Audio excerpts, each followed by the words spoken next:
So again, I'm Lennart Frantzell. I'm an IBM developer advocate from IBM here in San Francisco. And I'm going to talk to you about supply chain and the IBM blockchain, which may not be the most exciting topic that you can think of, but I think it is.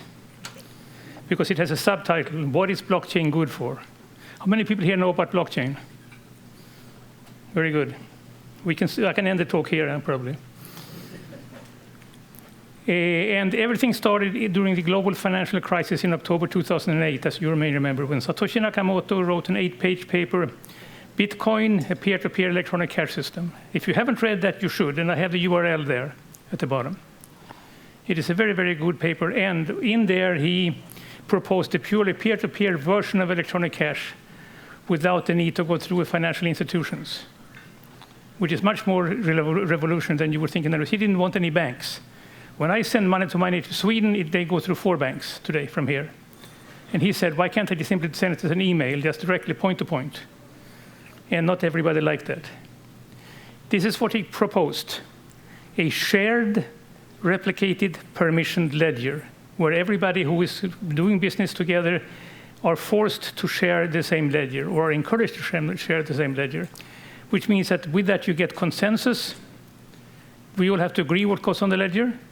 We get provenance. We can tell what the values are on the ledger. Immutability, the ledger cannot be changed. And finality, what is there is there. And this is a revolution because there have been ledgers for the last 2,000 years, but they have all not been this way. Every company has had its own ledger. And that has been a big problem. No trusted third party, no need for reconciliation of blockchain various components, and only one ledger per network. So Satoshi Nakamoto's blockchain promised to disrupt the world business systems. This was a big, big, big thing. And 10 years later, what happened? Where is the blockchain revolution?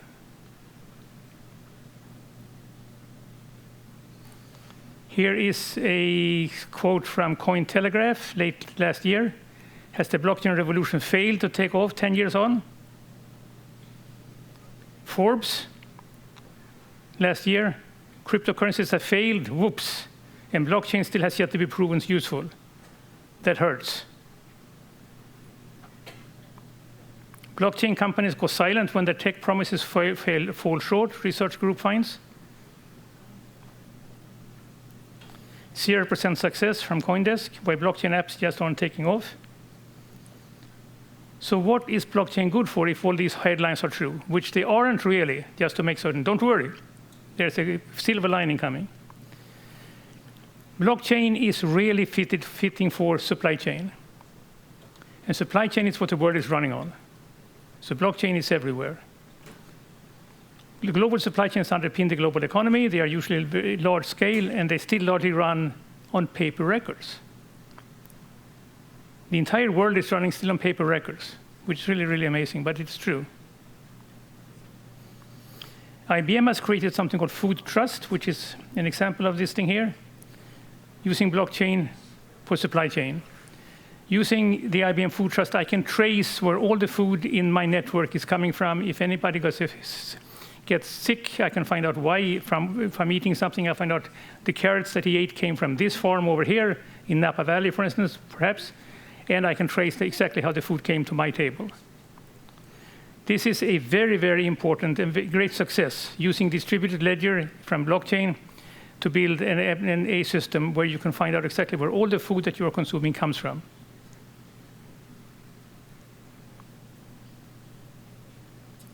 This is the way systems traditionally have looked for the food industry. We have a restaurant, we have growers, we have manufacturers, retailers, logistics, and inputs. And the connections are like they look here, totally messy, totally messed up. A rat's nest. It's amazing that anything gets done this way. Data is siloed. We have intermediaries, paper-based. It's surprising that we can actually get any food at all. And this is the way it looks after we have put them through the ringer. We have grower talking to the manufacturer, talking to inputs, talking to logistics, talking to retailer, talking to restaurant, and no other communication. Independent data sharing platform, instant transparency, data immutability, and dispute resolution. If the restaurant says that something happened, we can easily find out by going to the blockchain, which is immutable. This is a very, very big difference from what the system we had before. Trade Lens is another IBM tool. Now we have written together with Maersk, the Danish shipping line, where we can keep track of trade on the oceans. Very, very important. There are more companies are not joining. And then IBM, KPMG, Merck, and Walmart are teaming up for a drug supply chain blockchain platform, where each drug package gets a unique identifier, and we can trace them that way. This is where the action is with blockchain and supply chain. And what is interesting here is that when you see that what is happening, people are copying these applications. There, for instance, is a coffee tracing application that IBM has been written, and we have other companies now copying that quite as they should. We want them to do that. So once somebody is successful in one part of supply chain, other people will congregate and write up other applications, which is where blockchain is now really, really successful. And that really is the message I have. Supply chain and blockchain. Blockchain is doing very well, thank you. And so is our cryptocurrencies, as we know. And if you aren't interested in blockchain, you should. And you should begin to read up on it, because there's a lot of things going on, a tremendous amount of innovation going on in blockchain today. And it's really fun to learn it. And we have user groups at IBM if you want to come and share your experiences. And I think that's about my 7 minutes. Thank you.